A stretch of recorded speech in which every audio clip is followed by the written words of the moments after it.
All right, so the next strategy is hide.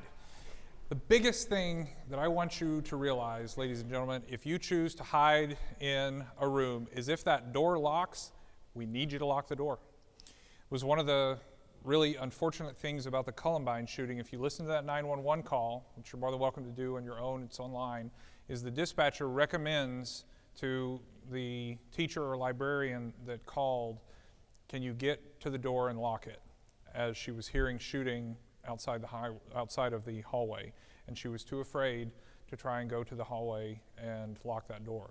So if you can get inside of a room that locks, we want you to lock the door as best you can. Turn the lights out. Why is turning the lights out important? They can't see you, and then the other piece of it is that allows your lights, your eyes, to adjust to the darkness.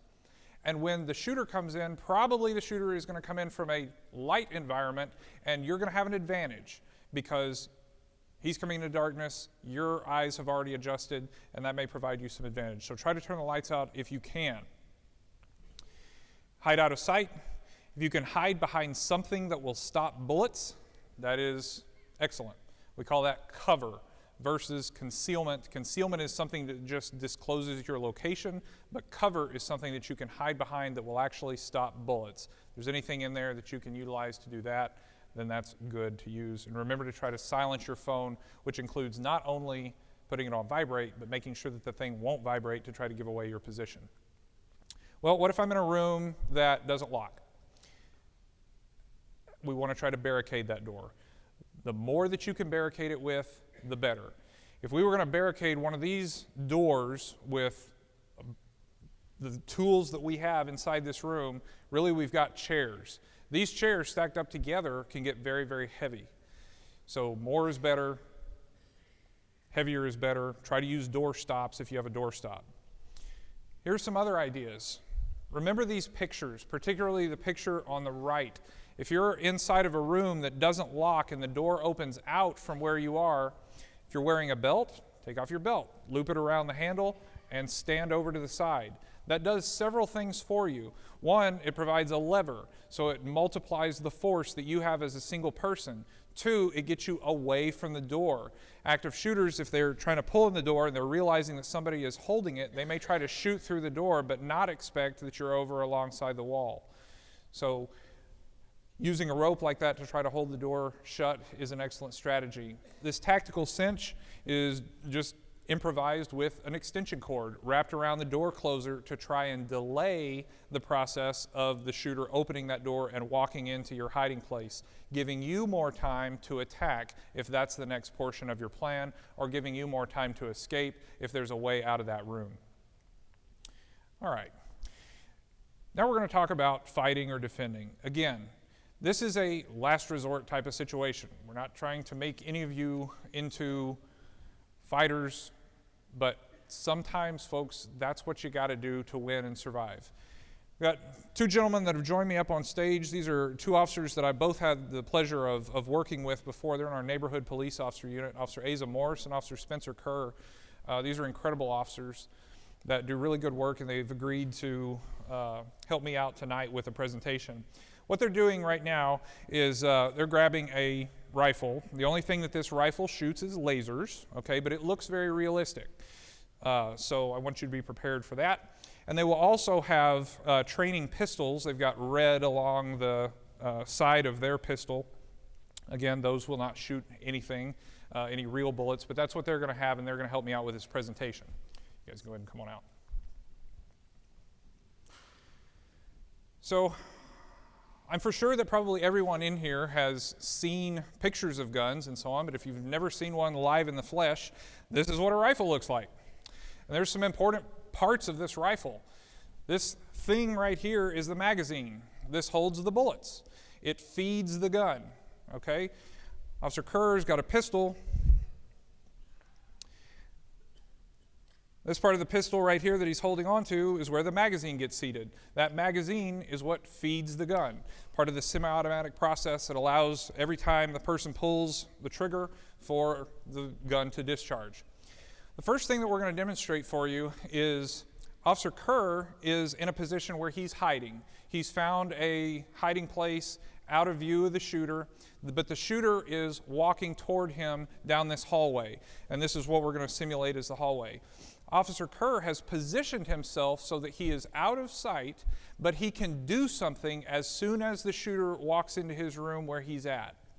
And as soon as the shooter walks in, Officer Kerr immediately grabs the gun. And the first thing that he's going to do is bring that gun in close to his body, just like he did that. That seems maybe a little bit counterintuitive. Folks want to keep guns as far away from them in this kind of situation. But if you grab that gun, bring it in close to your body, that's where you're strong. And now he's going to violently turn away and to the right and try to rip the weapon away from the shooter. Hopefully, Officer Kerr is hiding in his hiding place with additional potential victims. And when he is engaging in that, someone else can be running toward Officer Morse's legs, and they can try and incapacitate the shooter in that manner.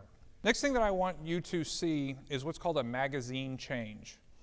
Whenever you operate a semi-automatic weapon and you pull the trigger until it will not go boom anymore, you're out of bullets. That magazine that I pointed out is empty. Well, in order for that weapon to continue to be utilized, that magazine has got to come out and a new magazine has got to go in. So they're demonstrating right now what that looks like.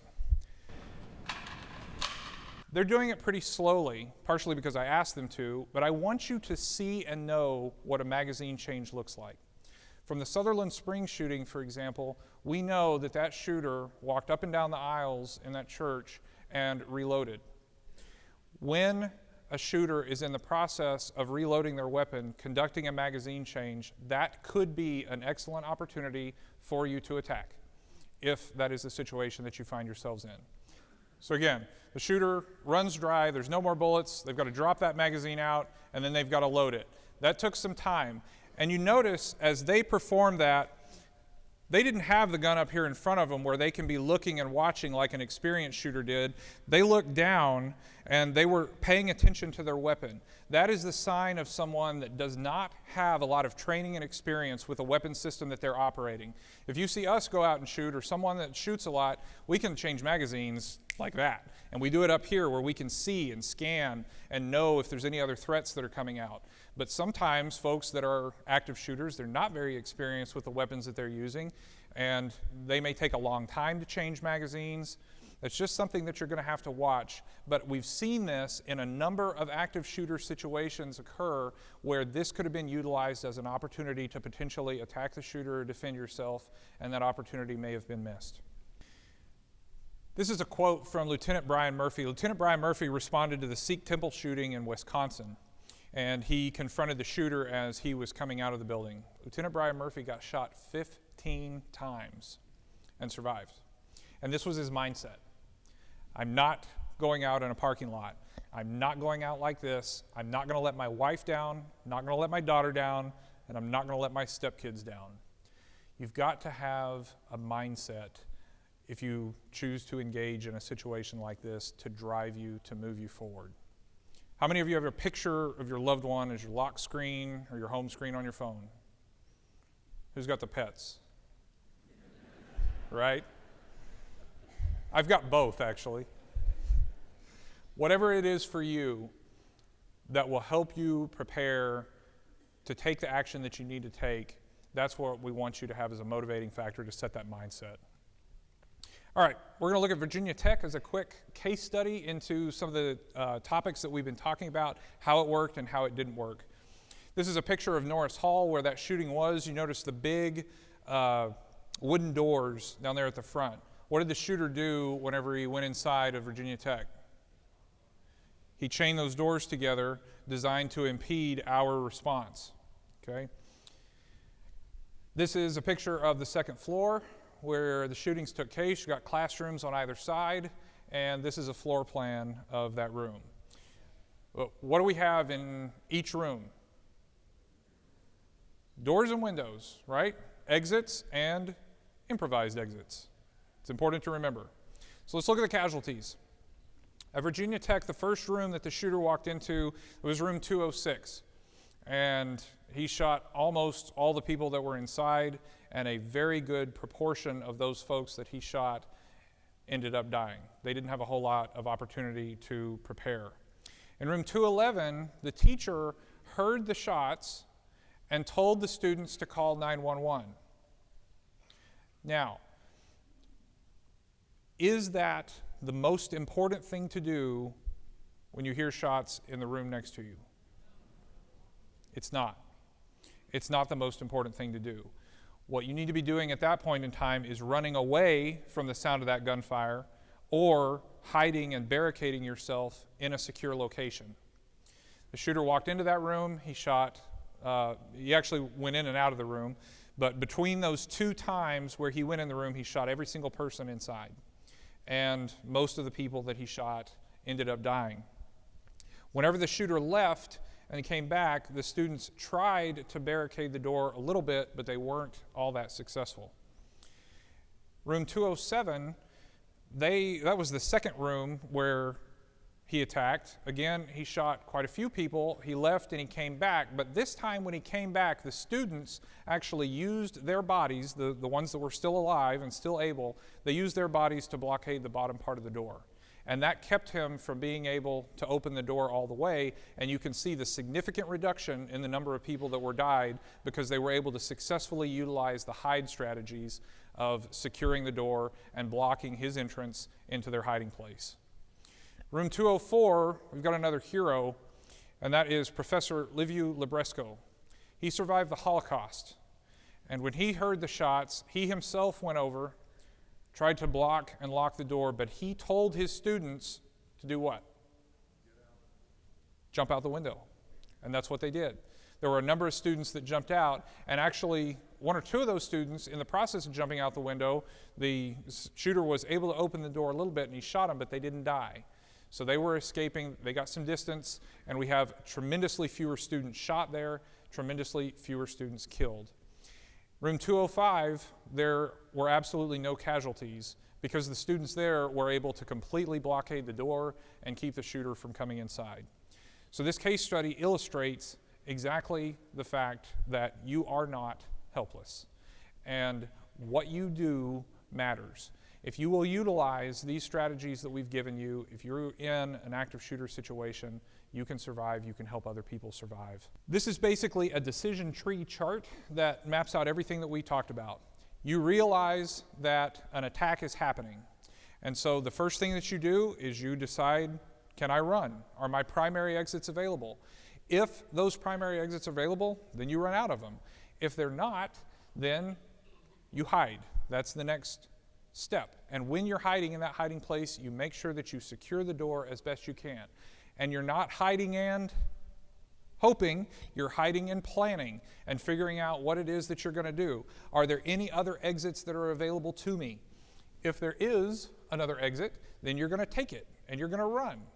If there is no other exit available, then you're going to prepare to fight and again have that mindset that allows you to fight and win if that's the last available option. When police arrive, which by the way, how many of you live in the city of Plano? Outstanding, very good. How many of you work in the city of Plano? And how many of you have kids that attend school in Plano? Very good, fantastic. So if we have an active shooter situation in Plano, there's going to be a lot of people initially show up that look like me. They're going to be wearing a easily identifiable police uniform. But we could have other people respond. And in fact, in one of our most recent incidents, the Texas State Troopers helped us out. They wear a brown uniform. Looks different than what I wear. We could have some of our detectives respond that may throw on something similar to what you see here, a vest that just says police. You could have situations like that. So the point of this video is that when we respond to an active shooter situation, we may look all kinds of different ways. Hopefully we'll be in uniform. At the Plano Police Department, we certainly train that if we're going to walk into a situation like that, we are marked up as best we possibly can so you know who is who. Did you see the police, whenever they came in, they stepped over a person that was on the ground? That person, very luckily, was alive. In fact, every person in this video was alive. No one got shot. He wasn't a very good shot at all. But the police will step over victims when we're trying to determine if the threat has been stopped. Remember, that's not our focus. Our focus when we respond is to immediately stop the killing. When we're sure that that's happened, then we work on stopping the dying, and finally we evacuate the area. Folks, please tell your friends. The worst thing that they could do with regard to an active shooter incident is to come to one after it's happened and help us out by trying to video it or seeing what's going on or otherwise satisfying their curiosity. When the police and the fire departments respond to an active shooter incident, what do we all bring with us? We all bring guns, but we also bring vehicles. Lots and lots and lots of vehicles. And we need to be able to get those vehicles in, and we need to be able to get ambulances out, or other vehicles that are transporting people like beds of pickup trucks or taxis or things like that. So we don't want people coming into an active shooter situation. We need to try and evacuate. Remember, when we respond, this is the universal symbol without the clicker. Hands up, palms out, fingers spread. Follow our commands. What did you hear when the police immediately came into that room at the school board? Get on the ground. How quickly did some of those school board folks get on the ground? I think they were trying to look for a comfy place, get a knapsack, I don't know what. But when we say get on the ground, hit the deck, folks.